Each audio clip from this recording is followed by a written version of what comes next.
The Battle of Mission City was the Autobots and the humans' desperate attempt to protect the Allspark from the evil Decepticons. It was a must-win battle for both Autobots and humans, and everything was on the line. The battle was incredibly destructive, seeing city blocks get destroyed and a few humans get killed on screen. But if you look closely behind all the action, you can see that there was quite a few civilians that got into crossfire many times, and a few of them died in the background. In this video, we're gonna go back to the Battle of Mission City and analyze just how many civilians got caught in the crossfire and did not manage to live to see another day. Welcome to Transformers Collateral Damage, the place where we look at the darker side of the Bayverse and just look at all the innocent human victims that get killed during the infighting between the Autobots and Decepticons. This is episode 2, the Battle of Mission City.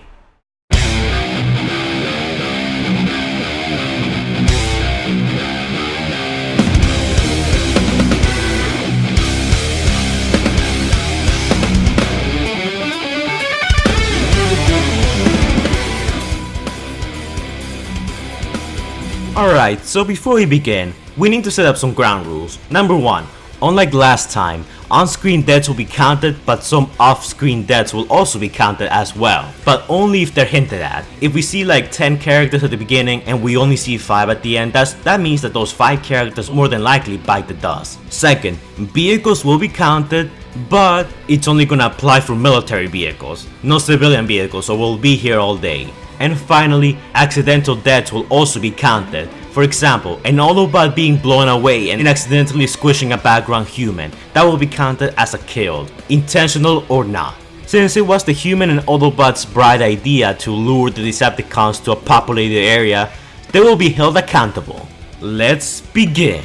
First off, we're gonna start with the chase between Bonecrusher and Optimus Prime, the highway chase. The Decepticons are chasing the Autobots who are protecting the Allspark. Now, right off the bat, Bonecrusher uses his vehicle claw to basically murder 2 humans that were inside their vehicles because LOL I guess. He just felt like it. Then of course Bonecrusher decides that he has enough playing around with the humans and transforms and decides to go on the offensive. And Optimus Prime responds by transforming himself as well. As a show of strength, Bonecrusher destroys a bus. Now, I analyzed that scene tons of times, and the entire bus is empty, so he didn't really kill any humans. Well, there is one human inside, and that's like the conductor. But in the next scene, when we look back, the entire thing is on flames, so he's most likely dead. So we're gonna count it as another civilian dead by Bonecrusher. The likely reason why the bus was empty is because they're not gonna blow up, a bus full of extras. And at the same time, it is a kids movie, so they're gonna have to tone down a bit of the violence to, make it suitable for children. In your own headcanon, you can say that the bus was full of people, but I'm gonna go to what the movie is telling me right now and say that only 1 civilian got killed. Sorry. Then of course, Optimus Prime and Bonecrusher have their intense fight. Eventually, Optimus Prime manages to get the upper hand on Bonecrusher and just decapitates the Decepticon, killing him. So I'm gonna count that as a Decepticon killed. So next up, we go to Mission City, where the Autobots and the humans are mounting their defense of the Allspark. Starscream starts stalking the area and getting ready to attack. Bumblebee and Ironhide decide to lift a truck in order to use it as a shield to protect themselves and the humans.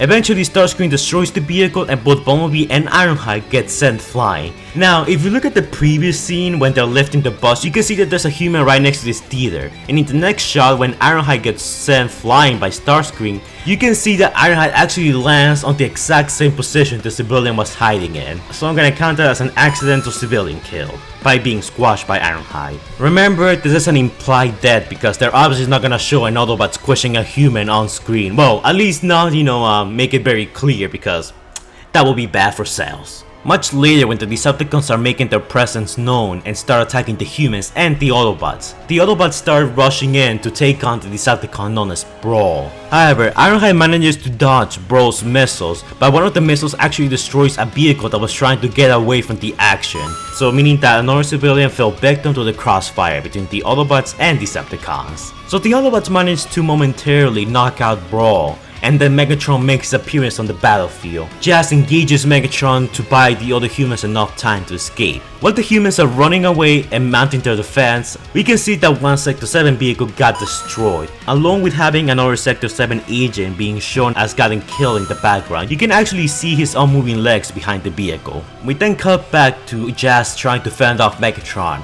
and then we have our obligatory Jazz is dead meme.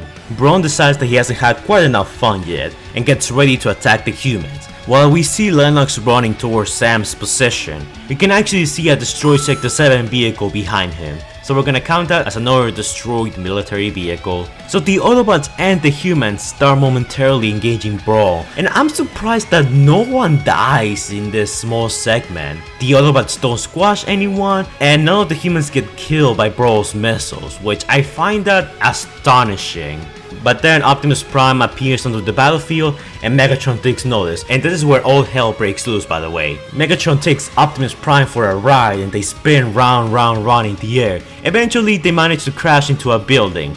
Now I counted a total of 16 human deaths from that one building alone. And yes, while we do see the humans running, keep in mind that they basically just made a huge hole throughout, the middle of the building. And then of course you have to factor in the way gravity works. So all of those humans that were on the upper floors, they're probably not gonna have a fun time. Eventually Optimus Prime and Megatron both crash land on the street, and surprisingly enough, no humans get killed from this. I was certain that at least a few humans would have gotten squished by the two giants like in this scene, but no, everything was Gucci. Optimus Prime shots Megatron and Megatron shoots back. Optimus Prime surprisingly doesn't kill any of the guys on the building, but when he falls he actually squishes one human. You can actually see him trying to take cover before Optimus Prime lands, but he still gets squashed by the giant. Yeah, I'm sorry Optimus, but I'm gonna count this as an accidental kill. The fact that both Blackout and Starscream create this much destruction and don't kill anybody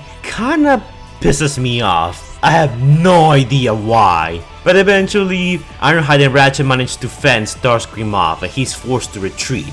For now. The coward. So Megatron decides that he had enough playing around and decides to chase after the Allspark himself. Now he takes the moment to kill one human using a vehicle, and then with a shot from his blaster, he actually kills a background human that was right next to Sam. Then of course Sam clumsily gets hit by a car, and that causes the steering wheel of the car to turn into a transformer, and then attacks one of the females inside the car, presumably killing her. And I'm saying presumably killing her because it's one defenseless female and we all know how deadly even a microwave can be, so yeah, RIP. We then cut back to the humans and Bumblebee making the final stand against Brawl, trying to get rid of him because they have decided that he has been doing nothing too useful in this match by just sitting around and having 0 kills. Eventually Bumblebee manages to deliver the final blow onto the Decepticon, and this causes him to fall into a building which ends up killing him. Now Sam finally manages to make it on top of a building large enough to signal for help. He tries to evacuate the Allspark. However, Starscream decides that he's having none of it and manages to shoot down the helicopter, destroying the one helicopter and the 3 humans riding it. And also, funny story, Optimus Prime doesn't even bother to try and help. He just looks at how the humans are dying. He's like, oh, they're dead. Better keep moving. So Megatron manages to locate Sam. He's like, give me the Allspark, but Sam was like, no. Then Megatron was like, give me the Allspark. Sam responds by saying, no. Again, if you give me the Allspark, I'll let you live as my pet. No. Eventually Megatron has had enough and decides to kill Sam. Sam falls and somehow the fall and Optimus Prime grabbing him doesn't break his neck. How did that not kill Sam is beyond me. In fact, how did this fall not kill Sam? The fact that all of this did not kill Sam pisses me off more than it should, honestly. Even after being damaged by the fall, Megatron still decides to make time and kill one random human because LOL. So Optimus and Megatron decide to have a 1v1, but Blackout decides to join in and make it a 2v1. The humans spot this and decide to stop him before this can happen. So a small skirmish takes place, and then we have our obligatory Blackout meme, dead by being shot in the crotch by an angry human. Poor Blackout, he deserved better. So the human Air Force decides to join the fun, but then they realize that there was a robot in disguise amongst them. Starscream manages to destroy 2 jets along with the humans inside of them, and then destroys 1 more jet, killing the human inside of it as well. He tries to kill another human, but fails, and spends the remaining of the Battle of Mission City trying to chase after the jet so they won't bother Megatron, which kinda fails spectacularly considering that Megatron gets bombarded by missiles not too long thereafter.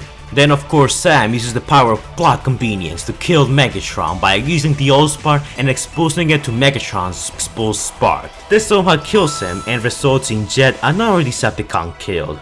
At the end of the battle, all the remaining human survivors and the Autobot survivors regroup and listen to Optimus Prime's final speech. Now, at the beginning of the battle, I counted that there was around 10 Sector 7 soldiers, but now we only see like 5 in here. We do know that one of them was taken away, to safety by one of the soldiers because he was being carried away. Another one was killed, so there's 3 missing. We're gonna presume those 3 are dead since they're nowhere to be seen. At the beginning there was 5 soldiers in total, now there's only 4 present at the end, meaning that 1 soldier must have gotten killed by Brawl or died by another Decepticon off screen. Then of course I'm also gonna count the 3 Allspark mutations. While they're not currently present, the novels, comic, and movie adaptations will later tell us that the Allspark mutations were in fact killed by Ironhide much later, not too long after this moment. So I'm gonna count them as well. And now it's time to add up our rankings. We have 3 Allspark mutations, 26 civilians, 2 Sector 7 vehicles, 4 Sector 7 soldiers, 1 Autobot, 4 Decepticons, 1 helicopter, 7 soldiers, 3 jets. So overall the collateral damage was not as bad as the blackout raid on the United States Air Force that I covered in last episode, but it was still quite high if you ask me. Not as high as I expected it to be. Before we go, shout out to our patrons, Morais Prime. He has gained access to the scout tier and therefore he's entitled to a shout out from me. If you guys want a shout out, all you need to do is you donate to my Patreon. People who donate to my Patreon can get a shout out to their channels, can do a collab with me, can request their own videos, get special roles on my Discord, and stuff like that. Thank you Morris Prime for donating, and shout out to his channel. Link to it is gonna be in the description down below and in the comments down below. Go help him out, he needs all the help he can get, and if you want to shout out yourself, all you need to do is donate. So yeah, it's a pretty good deal, but keep in mind we don't force anyone. But yeah guys, that's it for this video. Hopefully you'll enjoy me talking about how many people die in a fictional movie. I hope you'll enjoy that. For the next episode, I think I'm gonna do the Dinobot charge because whew, quite a few humans bite the dust in that one. If this video gets enough support. If it doesn't, then I'm gonna postpone this series until I see fit to go back to it. But that's only if I don't get enough support. So make sure to hit me up with a like, comment down below, subscribe, hit the bell notification, all that usual jazz. And I'll see you guys in the next video. Anyways, take care guys.